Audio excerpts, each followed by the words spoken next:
Hello friends, आज मैंने चौथ माता का व्रत रखा।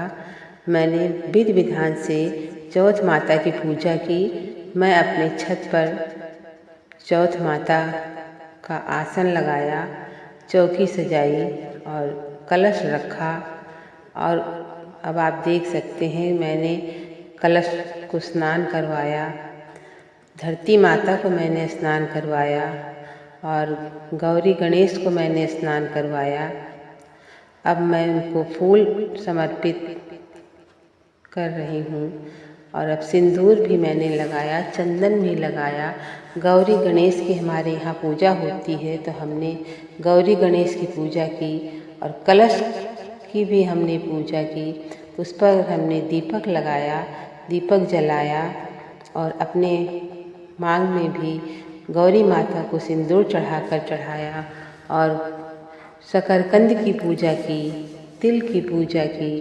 तिल के लड्डू मैंने माता जी को समर्पित किया और अब मैं घी और गुड़ से अघियार भी मैंने किया। और आप देखिए जल अब मैं समर्पित कर रही हूँ।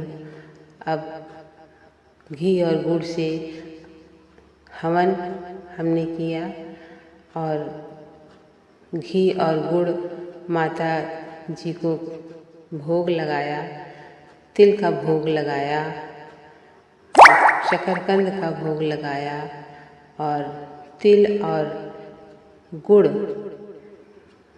का हमारे यहाँ पूजा होती है। मैंने उसकी पूजा की और अब मैं उनसे प्रार्थना कर रही हूँ कि मेरे घर परिवार सब कुछ सुखी संपन्न रहे।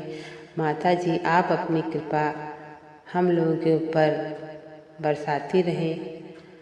और अब मैंने उनसे क्षमा याचना मांगी और आरती भी चौथ माता की और अब मैं उनसे क्षमा याचना कर रही हूँ। मुझसे जो भी गलती हुई हो माता जी मुझे क्षमा करें। अब फेरी 4 फेरी माता जी की हमने लगाई। हमारे यहाँ इसी तरह पूजा होती है। तिल और बाल को पकड़ करके फेरी लगाया जाता है, जल लेकर हाथों में गंगा जल। और देख मैंने इस तरह 4 फेरी लगाई।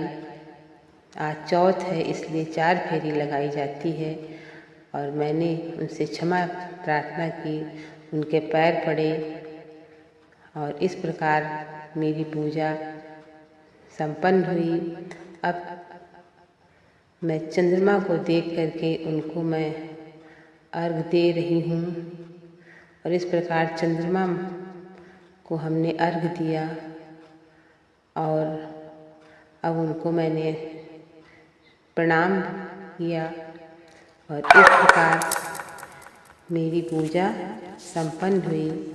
अब हमारे घर के लोग आकर के माता जी को प्रणाम किया। ये हमारा बेटा है, इसने प्रणाम किया माता जी को और उसने क्षमा याचना की प्रार्थना की और इस प्रकार हमारी पूजा संपन्न हुई।